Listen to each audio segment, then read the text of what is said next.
That would be the strategy call that I did with Zach afterwards that helped me set up, what are my KPIs? How do I reach my goals?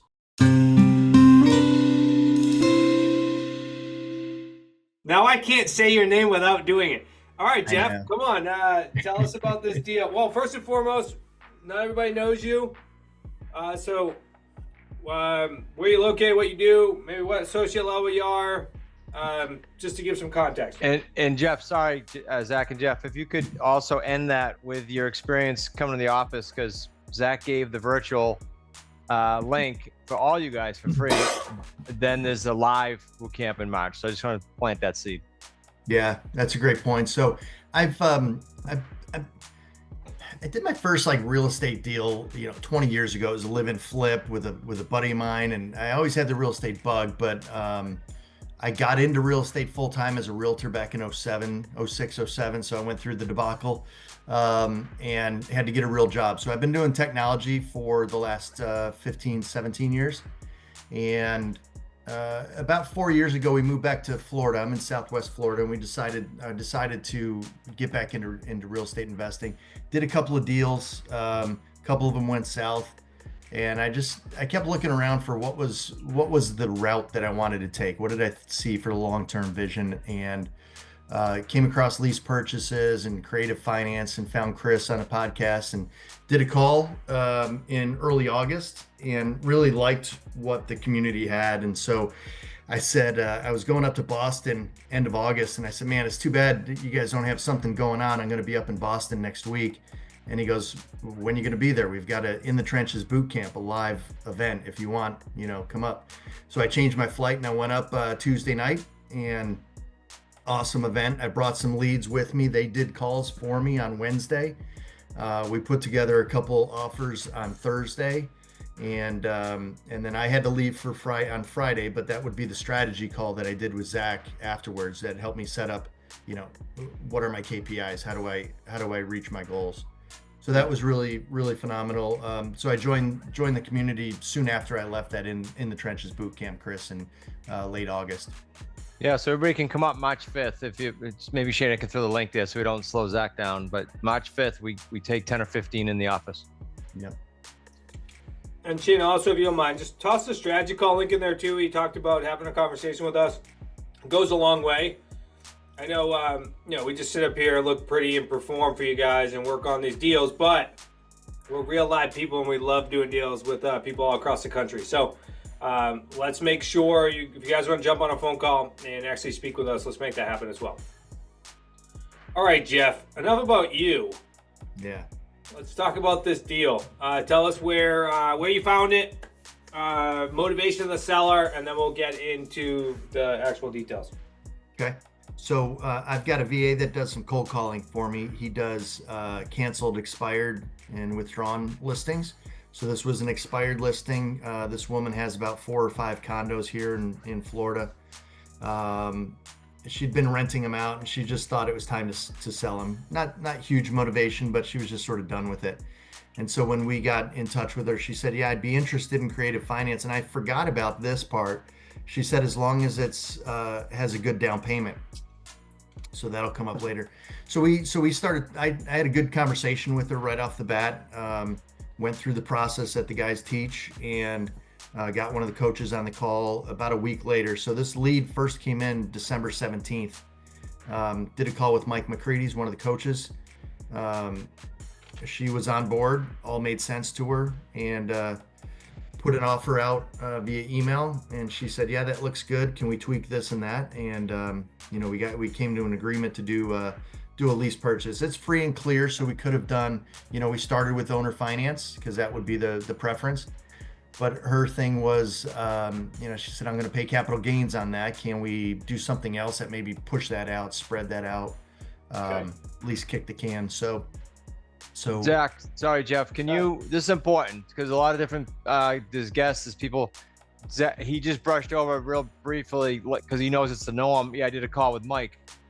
Maybe just touch on that, Zach, what kind of access that means, because Jeff utilizes the coaches very well. Well, I was going to comment on how Mike's so smooth too, Mr. Fresno over there in California, but Yeah, I mean, our community, the way in which it works is the whole intention is that you come in and it's a done with you type of environment. So Jeff's got a lead from a virtual assistant. He's starting to making the phone calls. He's talking to the lady. They get into a conversation where it's getting higher level and we're getting closer to a deal. He brings in his coach, says, hey, Mike, can you jump on a three-way phone call with me? Or can you call this lady? Mike then calls, utilizes his skill set that he's had for almost 6 years now, doing these creative financing deals, pushes the lady forward in the process. Then he communicates with Jeff and is like, Jeff, can you go look at the property? So they start working this deal together. And now Jeff has this property under agreement. And now once this deal is completed, after he sells it, it's going to go into Jeff's portfolio, right? And now we're helping Jeff build a business in Florida right now by, stacking deals on top of each other. And all of our coaches are collaborating because everybody's winning as Jeff gets deals. And Mike's been with us 8 years this month. Oh, 8 years. A long time. Oh, wow. We were both young lads back then. That was before we both had kids. That's wild. Oh, cool. Well, thanks for the trip down memory lane, Chris. Awesome. All right, so Landlord. So these are some cool points too, right? Because you're hitting on somebody that's seasoned in investing, like she's owned assets. Then you said that she originally wanted a down payment. How did you guys get over that? Because that's like probably the number one thing. If anybody takes away what you're going to say next, it better be profound, Jeff. Yeah, it's funny because you get that a lot of times. People say, well, I might think about it as long as you have a big down payment. And in our head, we go, well, this might not work. She said that, but it was in my VA's notes. But when we talked, we never brought it up and it never came up again. The conversation was such that she saw that we could solve her problem. She didn't need that down payment, and we never had to address it. It was just one of those things that I think is just a reflex that sellers say, yeah, as long as you give me a down payment. But once we talked to her and made her confident that we're going to do what we say we're going to do, she didn't really need it. Well, especially when you decide to pivot to the lease purchase route, right? So she was worried about capital gains. So now she can kick that can down the road. You're doing a lease purchase, so she's not come out of pocket a significant amount of money. And now, she's in a good position. So that worked out well. Awesome. A lot of little nuggets here. So this is great. All right, so walk us then through what did we end up buying the property for? So we got it for $250,000. All right, $250,000. What's the mortgage? No mortgage, so free and clear. Mm-hmm. Nada. What's the payment? Payment to her is $1,840. Any credits or anything associated with this? Yeah, so we worked it out with her. Originally, her costs are about $900 a month, taxes and insurance, HOA. And so we said, okay, we'll pay you $1,840, and the balance of that $940 goes to principal. And she was like, well, I want to participate in some of that. I want some of that as profit. And so Mike, worked with her, and we worked it to $510 a month goes to principal pay down. So $510 is credited towards purchase price. Mm-hmm. Which is awesome. Okay. So your out-of-pocket expenses are $940-ish is what you said. She's basically ended up with $400 or $500 in cash, and then you're then taking $510 credited towards the purchase price as long as you guys exercise the option. Right.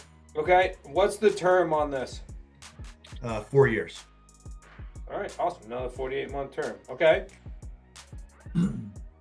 All right. We are currently selling the property, right? So what's the sale price? $279,900. You guys are hanging out with Nick. You guys are getting super conservative on all these things. Nick, what's going on? Here's the thing.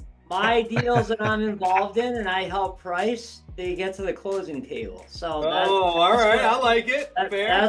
That's what my only concern is. I get it if I leave maybe 5, 10, 20,000 on the table, but it gets to the closing table. Yep, I get it. I'm a dreamer, Nick. You get incentivized. The Florida market's a little wonky too. Yeah, You that's gotta true. incentivize buyers. That way, when the shit hits the fan, pardon the pun or pardon the phrase, they're going to hang in there because there is an upside for them once they go through and get their own, stick with it and get their own loan.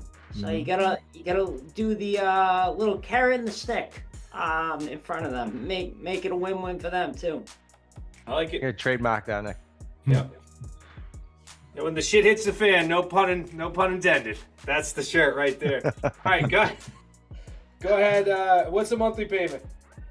From the buyer, it would be $19.50. That's what we have Anything it else? out right now.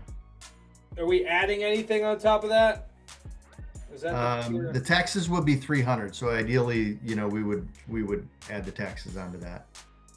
okay? Plus $300 for taxes. Jeff, what do you mean ideally? Of course we would add the tax. But Nick is not conservative with the payment. This is Of course.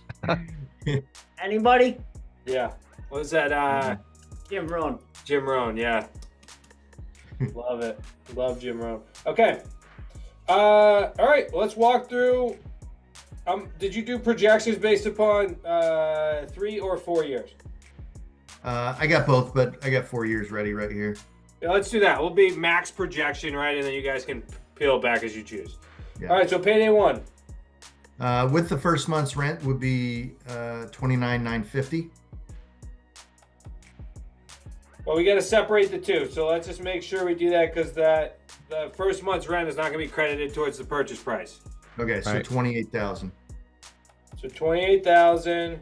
We might Well, want to explain the first month because it's written in the agreements for the newer people.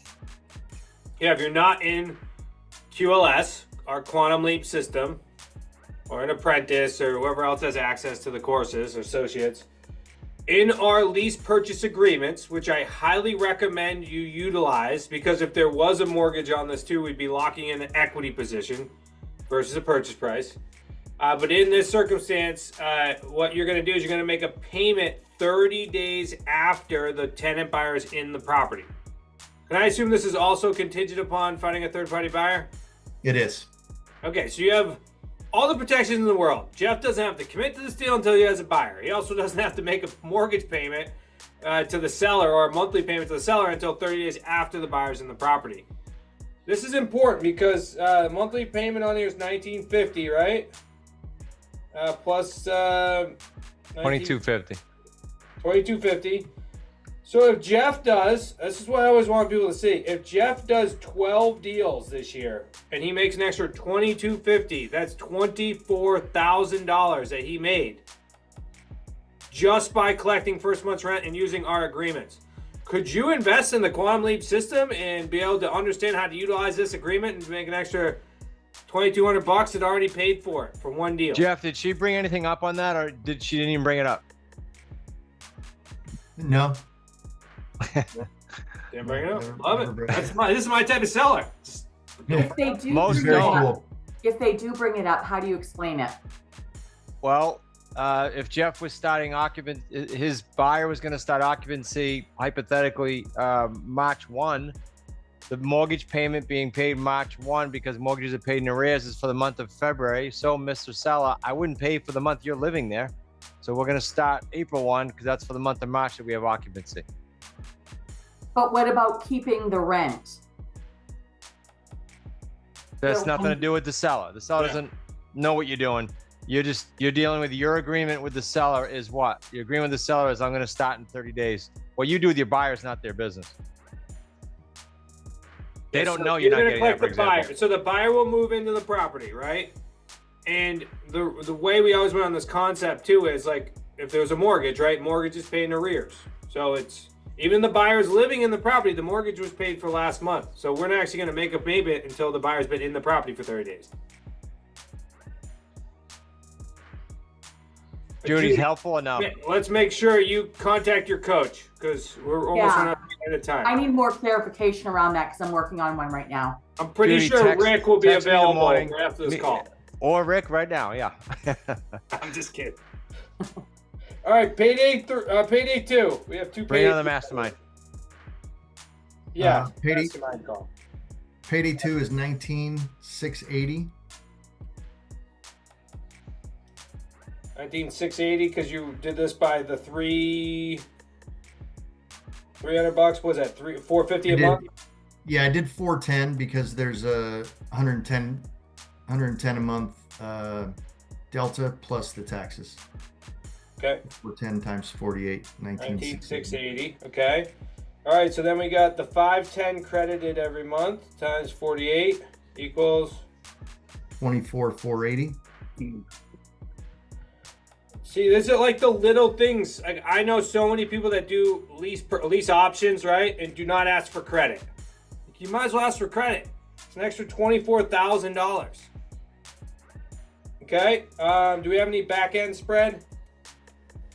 Just give me my total. Yeah, so the Payday 3 would be 26,380. 26,380. So there's another $2,000 there. Remaining. Okay. Total paydays. Add them up. 76,010. Not bad for a little no money down lease purchase deal. Steve, you only get one question. And it's a good one, Zach. So tell me why you're adding the 300 into Payday 2 when it's not really your money, Jeff, because you're going to pay taxes. Yeah, that came up on the chat too. So Nick can. That's a good question. So Nick or Jeff can explain it. Yeah, I mean, her expenses every month are $600 for the HOA and $300 for the taxes. So she's incorporating that into her $900 expenses every month. We're like paying a bank, her $1,840. The buyer's going to pay us $1,950, but a buyer is going to be used to paying taxes, so the taxes would go on top of that $1,950 for that. Okay, so the seller's really paying the taxes still. Yeah. It's like a bank with PITI, so it's a marketing tactic. Steve, you've heard it a few times. Okay. Awesome. Go back to your journal notes. I love it. Another awesome deal. So those are two very distinctively different deals, right? Same, actually kind of crazy. Same lead source, right? Different problem. Actually, both tied landlords. Different financials associated with it, which created a completely different strategy. But at the end of the day, I bet you they're going to end up netting roughly the same, because Jeff's going to pay active income on a lease purchase agreement, and Sandra is going to get depreciation. I bet you the net profit ends up being almost exactly the same or roughly close. Jeff's crying already. Yep.